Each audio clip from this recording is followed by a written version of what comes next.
ሰላም ጤና ይስጥልኝ የተወደዳችሁ የአዋጅ ቤተሰቦች እንዴት ናችሁ? በያላችሁበት ሰላማችሁ ይብዛ። በዛሬው የህግ ጉዳይ ዳሰሳ የማስቃኛችሁ ወቅታዊ በሆነው ብዙ ቅሬታዎች፣ አለመግባባት እንዲሁም የፍትሐዊነት ጥያቄ በሚያስነሳው የሪል ስቴት ግንባታ ወይንም ደግሞ የሪል ስቴት ልማት ስራ ላይ የተመለከተ ነው። እንግዲህ በሪል ስቴት ግንባታ ወይም በሪል ስቴት ልማት ዘርፍ የሀገራችን ህግ ምን ይላል? አልሚዎች ያሏቸውን መብትና ግዴታዎች በአግባቡ እየተወጡ ነው ወይ? የቤት ገዢዎችስ በአግባቡ እየተስተናገዱ ነው ወይ? የውል በአግባቡ አለመፈጸም፣ የጥራት፣ የስፋት እንዲሁም የአልሚዎች የአየር በአየር ወይም በአየር ላይ ደንበኞችን መመዝገብ፣ ገንዘብ መሰብሰብ ብሎም ቤቶችን መሸጥ እንዴት ይታያል? መንግስትስ በዚህ ረገድ ግዴታውን እየተወጣ ነው ወይ? የሚሉትን እና ሌሎች ጉዳዮችን ሁሉ እንዳስሳለን። ከዛ በፊት ግን ቪዲዮው ከእርሱ አልፎ ለሌሎች ጠቃሚ ሊሆን ስለሚችል ይህንን የዩቲዩብ ገጽ ሰብስክራይብ፣ ላይክ፣ ኮመንት፣ ሼር ማድረግ እንዳይረሱ ብሎም መሰል የህግ ትንታኔዎች እና ቪዲዮዎች በተለቀቁበት ቅጽበት እንዲደርሶት የኖቲፊኬሽን ደውሏን መጫን እንዳይረሱ። እሺ፣ በተያያዘ እንግዲህ ከሪል ስቴት አልሚዎች እና ከግምት እንዲሁም ደግሞ ከግብይት ጋር በተያያዘ በኢትዮጵያ በ2017 ዓ.ም የወጣውን የሪል ስቴት ልማት ግመታ እንዲሁም ደግሞ ግብይትን ለመደንገግ የወጣውን አዋጅ ቁጥር 1357/2017 መሰረት አድርጌ ስለ ሪል ስቴት ጠቃሚና መሰረታዊ የሚባሉ መረጃዎችን ልሰጣችሁ እወዳለሁ። እንግዲህ በመጀመሪያ ከአዋጁ የመጀመሪያ ክፍል ወይም ደግሞ በህጉ ላይ ትንታኔ ከተሰጠው የመጀመሪያው ክፍል እነሳላችኋለሁ ማለት ነው። እንግዲህ የሪል ስቴት ልማትና የማይንቀሳቀስ ንብረት ግብይት እና ግመታ ህግ ከሚጠቅሳቸውና ማወቅ አለባችሁ ብዬ ከማስባቸው መሰረታዊ ህጎች መካከል እንግዲህ የመጀመሪያው የሪል ስቴት አልሚዎች የብቃት ማረጋገጫ የምንለው መሰረታዊ ደረጃ ነው። ይህንን የብቃት ማረጋገጫ ለማውጣት የሚያስፈልጉ መሰረታዊ የሆኑ መስፈርቶች አሉ። እነማን ናቸው ይህ ፈቃድ የሚሰጣቸው የሚለውን በአጭሩ ለማየት እንግዲህ በህጉ ላይም ከተቀመጡ ዝርዝር መስፈርቶች ውስጥ መሰረታዊ የምንላቸው በመጀመሪያ ደረጃ መሟላት ካለባቸው መስፈርቶች ውስጥ 1500 ካሬ ሜትር ጥቅል የቤቶች የወለል ስፋት ያለውን ቤት ሰርቶ ለማስረከብ የሚችል እንግዲህ ይሄ ከአቅምም ከገንዘብም እንዲሁም ከሰው ኃይል አንጻር የሚመዘን የሚሆን ነው። እንዲሁም ለልማቱ ግንባታ የሚያስፈልገውን ፋይናንስ አቅርቦትና የአቅርቦት ምንጭ እንዲሁ ማቅረብ የሚችል ማንኛውም ሰው የሪል ስቴት አልሚነት ፈቃድን ወይም ማረጋገጫ ሊያገኝ ይችላል ማለት ነው። የቅድመ ቤት ሽያጭ ተጠቃሚ ለመሆን የሚፈልግ ከሆነ ደግሞ ከሚመለከተው የመንግስት አካል ፈቃድ ማምጣት ይኖርበታል ማለት ነው። ይህ በብዛት እንግዲህ በሀገራችን ላይ ተንሰራፍቶ የምናየው ይሄ ነው። ቤቱ ከመሰራቱ በፊት ደንበኞችን መመዝገብ ወይም ደግሞ ገንዘብ መቀበል ወይም ደግሞ ቤቶችን መሸጥ ማለት ነው። አሁን በአብዛኛው የሀገራችን በተለይ በአዲስ አበባ እየተከናወነ የሚገኘው የሪል ስቴት ግብይት ይህ ነው። ቤቱ ሳይሰራ አባላትን ወይም ደግሞ የቤቱን ባለቤቶች መመዝገብ፣ ገንዘብ መቀበል እንዲሁም ሽያጭ መፈጸም። ይህን ለማድረግ እንግዲህ በዚህ በአዋጁ መሰረት በመጀመሪያ ከሚመለከተው አካል ፈቃድ ወይም ደግሞ ማረጋገጫ ማግኘት አለበት።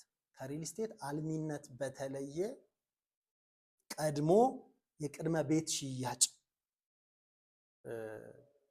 ድርጊትን ለመፈጸም የሚሰጥ ፈቃድ ነው ማለት ነው። ሌላው አንድ የሪል ስቴት አልሚ ለመሆን ግንባታው የሚመራበትን የፕሮጀክት ጥናት ማቅረብ የሚችል መሆን አለበት። ከዚህ ጋር ተያይዞ የሚነሱ ብዙ ነጥቦች አሉ። በፕሮጀክት ውስጥ እንግዲህ የመሐንዲስ ወይም የባለሙያዎች ብዛት፣ አማካሪ፣ የሰው ኃይል አደረጃጀት፣ የግንባታ አመራር እንዲሁም መርሃ ግብር የሚያሳይ ሰነድ ይዞ መቅረብ ይኖርበታል ማለት ነው። እንግዲህ የብቃት ማረጋገጫ የምስክር ወረቀቱም እንግዲህ የሚሰጠው ወይም የሚያገለግለው የግንባታ ጊዜው በተቀመጠለት ሬንጅ ልክ አገልግሎት የሚሰጥ ይሆናል ማለት ነው። በመጀመሪያ ፕሮጀክቱ ላይ ባቀረበው ከእስከ በሚለው ጊዜ ውስጥ አገልግሎት እንዲሰጥ ይደረጋል ማለት ነው። ሁለተኛው ነጥብ ምንድን ነው? ለሀገር ውስጥ የሪል ስቴት አልሚዎች በተፈቀደው ልክ እንግዲህ ከቅርብ ጊዜ ወዲህ ለውጭ ሀገር አልሚዎችም የሪል ስቴት ዘርፉ ክፍት እንዲሆን መንግስት በፈቀደው መሰረት እንግዲህ ራሱን የቻለ አዋጅ ወጥቷል። በዛ አዋጅ ከተቀመጡት መስፈርቶች በተጨማሪ በዚህ የሪል ስቴት ልማት አዋጅ ቁጥር 1357ም እንደዚሁ የውጭ ሀገር አልሚዎች የተቀመጠላቸውን መስፈርት መመልከት እንችላለን ማለት ነው። እንግዲህ የመጀመሪያው ያው በኢንቨስትመንት ሕግ ለውጭ ሀገር ኢንቨስተር ዝቅተኛ ካፒታል ተብሎ የተቀመጠውን የካፒታል መጠን ማሟላት ይጠበቅባቸዋል። ከዚህ በተጨማሪ ለሀገር ውስጥ አልሚዎች የተሰጠውን ወይም የተቀመጠውን መስፈርት እንዲሁ የማሟላት ግዴታ ይኖርባቸዋል ማለት ነው። ቅድም እንደገለጽኩላችሁ ለሀገር ውስጥ አልሚዎች ከተቀመጡት መስፈርቶች ውስጥ እንግዲህ በዝቅተኛ በትንሹ 1500 ካሬ ሜትር ጠቅላላ የወለል ስፋት ያለውን ቤት ሰርቶ ለማስረከብ የሚችል መሆኑን ማሳየት የሚችል እንዲሁም ደግሞ በሀገር ውስጥ የኢንቨስትመንት ፈቃድ እንዲሁም ደግሞ በሪል ስቴት ዘርፉ የንግድ ፈቃድ ያወጣ መሆን ይጠበቅበታል። የውጭ ሀገር አልሚው እንዲሁ ከመንግስት ጋር መሬትን በድርድር መውሰድ የሚችልባቸው መስፈርቶች እንደዚሁ ለብቻው ተዘርዝረው ተቀምጠዋል። ከነዚህም ውስጥ እንግዲህ እንደየከተማዎቹ አደረጃጀት የሚለያይ ሆኖ በአንድ ጊዜ ከ250 እስከ 2500 ቤቶችን መገንባት የሚችል እንዲሁም ከነዚህ ቤቶች ውስጥ ደግሞ እንዲሁ ከ25 እስከ 40% የሚሆነውን በሀገር ውስጥ ለሚገኙ በዝቅተኛና መካከለኛ ኢኮኖሚ ላይ ለሚገኙ የሀገር ውስጥ የቤት ተጠቃሚዎች የሚሸጥ ከሆነ በተጨማሪነትም ግብአቶችን የግንባታ ግብአት የምንላቸውን ወደ ሀገር ውስጥ በራሱ ምንዛሬ የሚያስገባ ከሆነ ከቤት ሽያጭ የሚገኘው ገንዘብ ላይ እንዲሁ 10 በመቶ ያክሉን እስከ 10 ዓመት ድረስ በሀገር ውስጥ ሊያንቀሳቅስ ወይም ደግሞ በሀገራችን የብሔራዊ ባንክ ሊያስቀምጥ የሚችል ከሆነ እንዲሁ በሽያጩ ገንዘብ ሀገር ውስጥ ፋብሪካዎችን ማኒፋክቸሪንግ ፋብሪካዎችን የሚገነባ ከሆነ እንዲሁም ደግሞ ኢምፖርትድ ጉድስ የምንላቸውን ወደ ሀገር ውስጥ የሚገቡ እቃዎችን ሀገር ውስጥ በሚመረቱ ምርቶች የሚተካ ከሆነ ከዚህ ጋር ተያይዞ እንግዲህ መንግስታችን ከውጭ ሀገር ምንዛሪ ተበድረው ለማልማት ለሚመጡ ሰዎች እንግዲህ የብድራቸውን ሁኔታ ለመጠበቅ እና በልማቱ ተጎጂ እንዳይሆኑ ለማድረግ ጥበቃ ለማድረግ እና እንዲሁ ቅድሚያ ለመስጠት በዚህ ረገድ ተበድረው የሚመጡትን የውጭ ሀገር አልሚዎች ቅድሚያ ለመስጠት በህጉ ላይ እንግዲህ ብልጫ ወይም ደግሞ ቅድሚያ ሰጥቷቸው እንመለከታለን። ከዚህ ጋር ተያይዞ ለውጭ ሀገር አልሚዎች የሚሰጠው የሪል ስቴት አልሚነት ፈቃድ እንዲሁ በሚያቀርቡት ፕሮጀክት መሰረት ላስቀመጡት የጊዜ ቆይታ የሪል ስቴት ግንባታው ተጀምሮ እስኪጠናቀቅ ላለው ጊዜ ድረስ ብቻ የሚያገለግል ይሆናል ማለት ነው። ያም ሆኖ በቂ በሚባል ምክንያት የግንባታ ጊዜያቸው የተራዘመባቸውና የአልሚነት ፈቃዳቸው ኤክስፓየር ያደረገ እንደሆነ የሚመለከተው አካል ምክንያቶቹን ተመልክቶ ፈቃዱን ሊያድስላቸው ወይም ሊያራዝምላቸው እንደሚችል እንዲሁ በህጉ ላይ የተቀመጠ ነው ማለት ነው። በዋነኝነት እንግዲህ እነዚህ የውጭ ሀገርም ሆነ የሀገር ውስጥ የሪል ስቴት አልሚዎች በተናጠል ካርታ እንዲሰራላቸው እና ቤቶችን በተናጠል የይዞታ ማረጋገጫ እንዲኖራቸው ለማድረግ በትንሹ 80% ግንባታቸው መጠናቀቅ ያለበት ስለመሆኑ እንዲሁ በአዋጁ ላይ የተቀመጠ ነው ማለት ነው። ሌላው እንግዲህ በመሰረታዊነት ከዚህ ጉዳይ ጋር በተያያዘ ልናነሳው የምንችለው የሪል ስቴት አልሚዎቹንና የሪል ስቴት ተጠቃሚ ወይም ደግሞ ደንበኞችን በሚመለከት የተቀመጡ የመብትና የግዴታዎችን ዝርዝር ይሆናል ማለት ነው። በመጀመሪያ የምንመለከተው እንግዲህ የሪል ስቴት አልሚዎች ግዴታዎች ምን ምን ናቸው የሚል ነው። እንግዲህ የመጀመሪያው የሪል ስቴት አልሚና የደንበኛው ግንኙነት በሕግና በውል መሰረት የሚፈጠር ግንኙነት እንደመሆኑ መጠን በሪል ስቴት አልሚው በኩል በውል የገባቸውን ግዴታዎች የማክበር እና የውል ሰነዱን የማክበር ግዴታ በዚህ ግንኙነት ውስጥ ይጠበቃል። ሁለተኛው በህንፃ አዋጅ እና በሌሎች የሀገራችን የህግ ማዕቀፎች የተቀመጡ የህግ ግዴታዎቹን ማክበር ይኖርበታል ማለት ነው። ለእነሱም የመገዛት ግዴታን የሚጥል ይሆናል ማለት ነው። ከዚህ በተጨማሪ መሰረታዊ የግንባታ አገልግሎቶቹ ያልተሟላ ቤት ለደንበኛው ማስተላለፍ የማይቻል ነው ማለት ነው። መሰረታዊ የግንባታ አገልግሎቶች የምንላቸው እንግዲህ መካኒካል፣ ኤሌክትሪካል እንዲሁም የውሃ መስመሮች እና የሳኒተሪ ግንባታዎችን ሳያጠናቀቁ ለተገልጋዮች ወይም ለተጠቃሚዎች ማስተላለፍ አይቻልም ማለት ነው። ከዚህ ውጪ 80% ግንባታቸው ያልተጠናቀቁ ቤቶችን ማስረከብ አይቻልም ማለት ነው። አልሚውም ሆነ ተሳታፊ የሌሎች የአልሚው ስታፍ ሜምበሮች በጥብቅ የውሸት ወይም የሐሰት ማስታወቂያዎችን እንዳይሰሩ ይከለክላል። ይህ አዋጅ እንግዲህ አሁን በሀገራችን ነባራዊ ሁኔታ ተንሰራፍቶ ወይም ደግሞ በስፋት የምንመለከተው ጉዳይ ቢኖር የሪል ስቴት ማስታወቂያዎች እጅጉን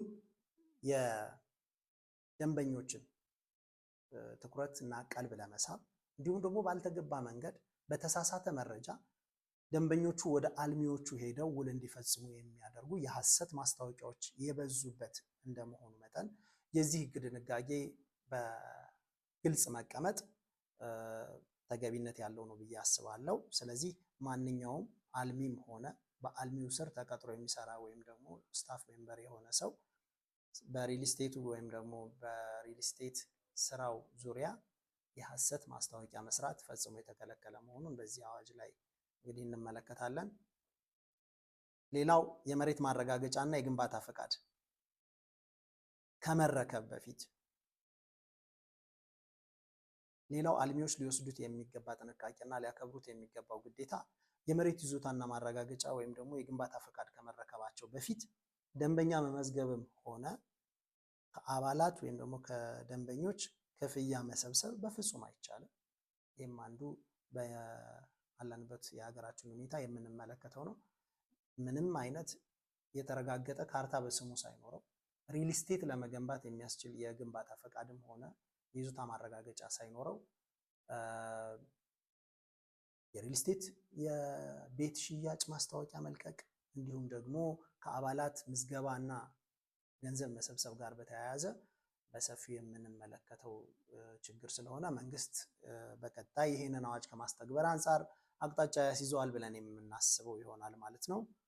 የተረከበውን መሬት ሊያስተናግድ ከሚችለው ሰው በላይ መመዝገብ ወይም ደግሞ ገንዘብ መሰብሰብ እንዲሁ የተከለከለ ነው በዚህ አዋጅ። ያ ማለት በተሰጠው ቦታ ላይ ለመገንባት የሚቻልበት የከፍታ መጠን ይኖራል። የግንባታው አይነት ደግሞ ሊይዛቸው የሚችሉ የቤት መጠኖች ይኖራሉ። ስለዚህ በፕሮጀክት ላይ ከተጠቀሱትና እሰራለሁ ብሎ ካመለከተው ወይም ፈቃድ ከተሰጠው የቤት መጠን በላይ ተመዝጋቢ መመዝገብና ገንዘብ መሰብሰብ እንዲሁ የተከለከለ ተግባር ነው ማለት ነው። እንዲሁ ቤቱን አጠናቆ ሲያስረክብ የሪል ስቴት አልሚው የቤት ባለቤቶች ማህበር አቋቁሞ ለማህበሩ የማስረከብ ለማህበሩ ደግሞ የህንፃውን መግለጫ የማስረከብ ግዴታ ይኖርበታል ማለት ነው። እንግዲህ ስለ ህንፃው አሰራር፣ ካርታ፣ ፕላን፣ የግንባታ ፈቃድ ከሁሉም ዶክመንቶቹ ጋር ለቤት ነዋሪዎች ወይም ለቤት ባለቤቶቹ ማስረከብ ብቻ ሳይሆን የቤት ባለቤቶች ማህበር በማቋቋም የህንፃውን አስተዳደር በሚመለከት አደራጅቶ መውጣት እንደሚጠበቅበት ሁሉ ግዴታ ተቀምጧል ማለት ነው። ሌላው እንደዚሁ አከራካሪ ሆኖ የምናገኘው በብዙ የሪል ስቴት ደንበኞች የሚነሳው ቅሬታ ምንድን ነው? የቤት ካርታውን ከማስረከብ ባለፈ የሪል ስቴት አልሚው የግንባታ ፈቃዱን፣ የሪል ስቴት ፈቃዱን እንዲሁም ደግሞ የቦታውን የይዞታ ማረጋገጫ ለእያንዳንዱ የቤት ባለቤት ቅጁን መስጠት ይኖርበታል ማለት ነው። አሁን በቅርብ እየተነሱ ያሉ ኢሹዎች የዚህ ችግር አንዱ አካል ናቸው። ለምሳሌ ለመኖሪያ ቤት ብሎ ወይም ለመኖሪያ ብቻ ብሎ የተቀበለውን የግንባታ ቦታ ሱቅ በሚል ለተለያዩ ነጋዴዎች በመሸጥ እንግዲህ ነጋዴዎች ላይ ያልተገባ ከፍተኛ የሆነ የዘርፍ ለውጥ ሲደረግ የሊዝ ክፍያ ተከስቷል። በዚህም ምክንያት በርካታ ሱቆች እየታሸጉ እንደሆነ እናውቃለን። ይሄኛውን ችግር ለመቅረፍ እንዲሁ እያንዳንዱ የሪል ስቴት አልሚ ከቤቱ ጋር የተያያዙ ሁሉንም ዶክመንቶች ወይም ማስረጃዎች መስጠት ይኖርበታል ማለት ነው። ሌላው እንግዲህ መፍትሄ ነው ብዬ የማስበው የግብይት ክፍያዎችን በሚመለከት በባንክ ወይም ደግሞ በኤሌክትሮኒካል መንገድ በሚደረጉ ሌሎች ክፍያዎች ብቻ እንዲሆን አዋጁ ያስገድዳል። ይሄ ደግሞ እንግዲህ የማጭበርበር ስራዎችን፣ የሰነድ መጥፋትን ተከትሎ በሰዎች ወይም በደንበኞች ላይ የሚደርሰውን መጉላላት የሚቀርፍ ነው ብዬ አስባለሁ። ሌላው ሰነዶችን አደራጅቶ በአግባቡ የመያዝ ግዴታ ከአልሚው ይጠበቃል። ለተፈጸመ ክፍያ እንዲሁ ደረሰኝ የመክፈል ግዴታን በአዋጁ መሰረት ይጥላል ማለት ነው። ሌላው ከሪል ስቴት አልሚው ጎን ለጎን የሪል ስቴት ተጠቃሚ ወይም ገዢው ግዴታዎች ምንድን ናቸው የሚሉትን ስንመለከት ደግሞ እንግዲህ በገባው ውል መሰረት የሪል ስቴት ክፍያዎችን ማናቸውን ክፍያዎች በኤሌክትሮኒክ መንገድ ወይም ደግሞ በባንክ ብቻ እንዲፈጽም ግዴታ ተጥሎበታል ማለት ነው። አስፈላጊ ማስረጃዎችን እና መረጃዎችን በአግባቡ መያዝ እንዲሁም ሲጠየቁ የማሳየት ግዴታዎች ይኖሩበታል። ሌላው የቤት ባለቤቶች ማህበር ሲመሰረት በዛ ማህበር ውስጥ የመሳተፍ እና የድርሻን ግዴታ መወጣት የሚሉ ናቸው ማለት ነው። እንግዲህ ከዚህ ጋር ተያይዞ ደግሞ በዚህ አዋጅ ከተሸፈኑ የህግ ክፍተቶች ውስጥ አንዱ ዋስትናን በሚመለከት ነው። እንግዲህ እስካሁን እንደምናውቀው በተለያዩ አጋጣሚዎች ሪል ስቴት እናለማለን፣ ቤት ሰርተን እንሰጣለን በሚል የሐሰት ማስታወቂያዎችን በመስራት ወይም ደግሞ በዝቅተኛ ዋጋ ቤት ሰርተው ለማስረከብ ቃል በመግባት የተጠቃሚዎችን ገንዘብ እየያዙ የተሰወሩ በርካታ አልሚነን ባይ ሐሰተኛ ኢንቨስተሮች በርካታ የሀገራችን የሪል ስቴት ቤት ገዢ ወይም ፈላጊዎች ጉዳት እንደደረሰባቸው የምናውቀው ሀቅ ነው። ስለዚህ ለዚህ መፍትሄ ይሆን ዘንድ እንግዲህ በዚህ አዋጅ ላይ ያለው አንደኛው የህግ ሽፋን ዋስትናን በሚመለከት ነው። እንግዲህ አንድ የሪል ስቴት አልሚ ቤቱን ሳይገነባ የሚሸጥ ወይም ደግሞ ገንዘብ የሚሰበስብ ወይም ደግሞ ቤት ገዢዎችን የሚመዘግብ ከሆነ እነዚህን መስፈርቶች ሊያሟላ ይገባል በሚል የተቀመጡ ዝርዝሮች አሉ ማለት ነው። እንግዲህ ከሚመለከተው አካል ፈቃድ ማውጣት፣ ያ ማለት ሪል ስቴት ለመገንባት ለሚገነባው ሪል ስቴትም ገንዘብ ሊሰበስብ እንደሆነ በመግለጽ ፈቃድ ማውጣት ይኖርበታል። ከዚህ በኋላ ከሪል ስቴት ገዢዎች ወይም ደግሞ ደንበኞች የሚሰበሰበውን ገንዘብ በመንግስት አካል ፈቃድ በተመዘገበ አካውንት በዝግ እንዲቀመጥ ይደረጋል ማለት ነው። ካርታው ወይም የይዞታ ማረጋገጫው ቤቱ ተገንብቶ ለተጠቃሚዎች እስኪተላለፍ ድረስ በመጀመሪያ እንዳይሸጥ እንዳይለወጥ ይደረጋል ማለት ነው። ያ ማለት ገዢዎች የከፈሉት ገንዘብ ሳይወሰድ በዝግ አካውንት እንዲቀመጥ ይደረጋል። በዝግ አካውንት እንደተቀመጠ ደግሞ ወደ ግንባታ ሲሄዱና ገንዘብ ማንቀሳቀስ ሲጀመር ያ የማይንቀሳቀስ ንብረት ወይም ቦታ ወይም ይዞታ እንዳይሸጥ እንዳይለወጥ በሌላ ማንኛቸውም መንገድ ወደ ሶስተኛ ወገን እንዳይዛወር ይታገዳል ማለት ነው። ይሄ አንዱ ዋስትና ነው ማለት ነው። ስለዚህ በቀጣይ የሪል ስቴት ደንበኞች ወይም ደግሞ ገዢዎች በመጀመሪያ ሊያረጋግጡ የሚገባው ገንዘብ ከመክፈላቸው በፊት ፈቃድ ያለው ስለመሆኑ፣ ገንዘባቸው ተሰብስቦ በዝግ አካውንት የሚቀመጥ ስለመሆኑ በአግባቡ ማረጋገጫ ሊያገኙ ይገባል። ከዛ ውጭ ደግሞ ለሪል ስቴት ልማት ይውላል የተባለው ቦታ በእግድ ለሶስተኛ ወገን እንዳይሸጥ እንዳይለወጥ የተያዘ ስለመሆኑ ማረጋገጥ ይኖርባቸዋል ማለት ነው። ሌላው በዚህ አዋጅ የተሸፈነው ጉዳይ ግምትን በሚመለከት ነው። እንግዲህ ግምት ለተለያዩ ዓላማዎች እንግዲህ ማለትም ለኪራይ፣ ለሽያጭ፣ ለካሳ፣ ለኢንሹራንስ፣ ለውርስ ወይም ለሌላ ዓላማ ግምት ሊያስፈልግ ይችላል። የሪል ስቴት ቤቶች ግምት ማለት ነው። ይህንም በሚመለከት መፍትሄ ይዟል ይህ አዋጅ። በዋናነት ግምትን በሚመለከት ለመንግስት ገማች የተሰጠ ሲሆን ሙሉ ስልጣኑ በልዩ ሁኔታዎች እንግዲህ የግል ገማቾች ፈቃድ የተሰጣቸው ግል ገማቾች ግምት ሊሰሩ ይችላሉ ማለት ነው። እንግዲህ የአንድ ቤት ወይም የአንድ ሪል ስቴት ወይም ደግሞ የአንድ የማይንቀሳቀስ ንብረት ግምት አንዴ ከተገመተ በኋላ ያ ግምቱ ሊያገለግል የሚችለው ለ5 ዓመት ነው ማለት ነው። እንግዲህ ዋናው ጉዳይ ደግሞ የሚመጣው ከሪል ስቴት ጋር በተያያዘ ከልማትም በኋላ ከመገንባትም በኋላ ግብይትን በሚመለከት የሚነሱ ኢሹዎችን እንዲሁ ለማየት እንሞክራለን። የሪል ስቴት ንብረት ግብይትን አስመልክቶ እንግዲህ የሪል ስቴት ቤቶች ሽያጭ በአልሚው ፍላጎት ዋጋ ወጥቶለት የሚሸጥ ሳይሆን እንግዲህ ለሚመለከተው አካል አሳውቆ ዋጋውን አግባብ ያለው አካል ወስኖለት ሲያጸድቅ ብቻ ነው እንግዲህ ዋጋ የሚወጣው። ያ ማለት የግንባታ የካሬ ሜትር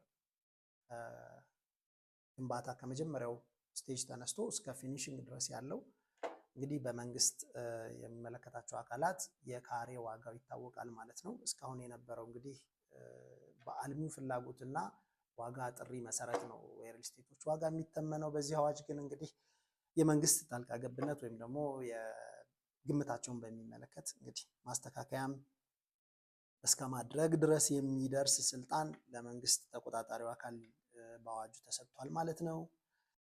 ሌላውና ዋነኛው በዚህ ጉዳይ በዚህ አዋጅ ልናነሳው የምንችለው መሰረታዊ ሀሳብ ከሪል ስቴት ግብይት ጋር ከሪል ስቴት ልማት ጋር የሚነሱ ጥቆማዎች፣ ቅሬታዎች እና አቤቱታዎች እንዴት ይፈታሉ ነው። ቅሬታ ሲኖር በምን አግባብ ይስተናገዳል የሚለውም እንዲሁ አንዱ አካሄድ ነው፣ ማወቅ ያለባቸው አካሄድ ስለሆነ ከዚህ እንደሚከተለው አስረዳችኋለሁ። እንግዲህ በዚህ አዋጅ መሰረት የተቀመጠው እንግዲህ አሰራሮች መጣሳቸውን ያመነ ወይም ማንኛውም ወገን አግባብ ላለው አካል በጽሁፍ ጥቆማ ማቅረብ ይችላል። እንግዲህ ከግንባታ ጥራት ጋር በተያያዘ ከገዢዎች ገንዘብ መጭበርበር ጋር በተያያዘ ወይንም ደግሞ ከሌላ ከማናቸው ልክ አይደሉም ብሎ ከሚያስቧቸው የሪል ስቴት እንቅስቃሴዎች ጋር በተያያዘ እንግዲህ ማንኛውም ሰው አግባብ ላለው አካል በጽሁፍ ጥቆማ ማቅረብ መብት አለው ማለት ነው። እንግዲህ ከዚህ ጋር ተያይዞ አንደኛው ሌላው ልታውቁት የሚገባው ነገር ምንድነው? የጠቋሚዎች የማበረታቻ ክፍያ እንዲሁ በዚህ ስርዓት በዚህ ህግ ላይ ተዘርግቷል ማለት ነው። በየከተማውና ክልሎች በሚወጡ እንግዲህ መመሪያዎች ዝርዝሩ ይወሰናል። ምን ያክል በመጠኑ ላይ ምን ይከፈላል የሚለውን በሚመለከት ዝርዝር በመመሪያ የሚወጣ ስለሆነ እንግዲህ እንደየቦታዎቹ ወይም እንደየአካባቢው ሊለያይ ይችላል ማለት ነው።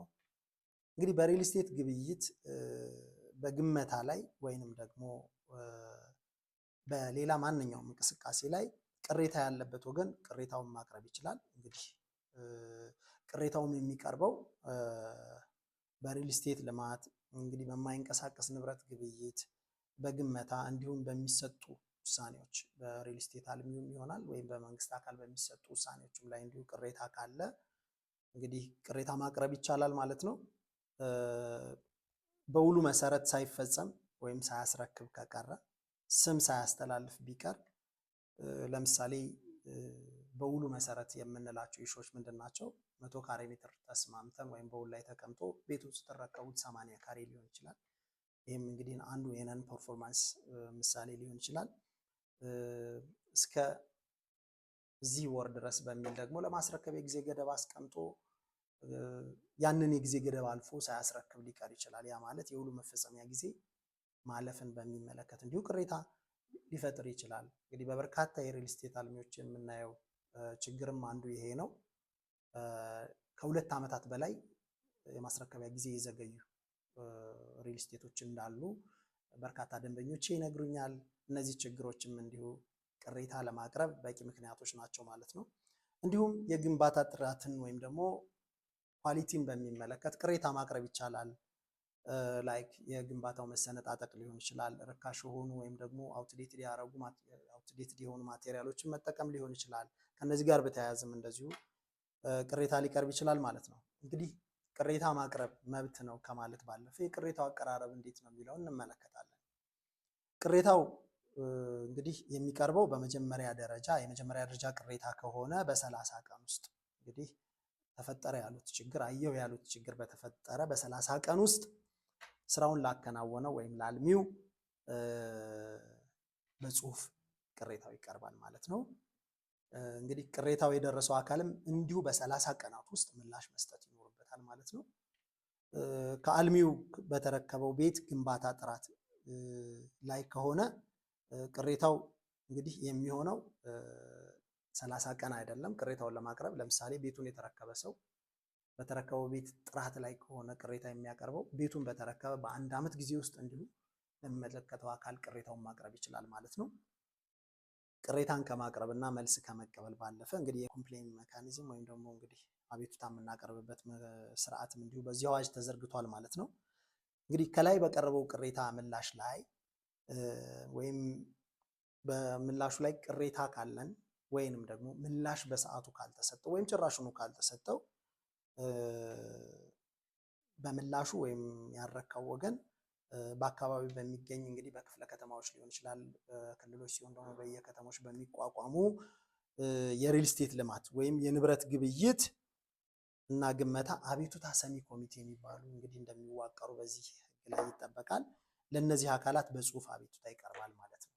የሚቀርቡላቸውን አቤቱታዎች ከመቀበል ጀምሮ መመርመር፣ ማስረጃ ማሰባሰብ እንዲሁም የመወሰን ስልጣን ተሰጥቷቸዋል ማለት ነው።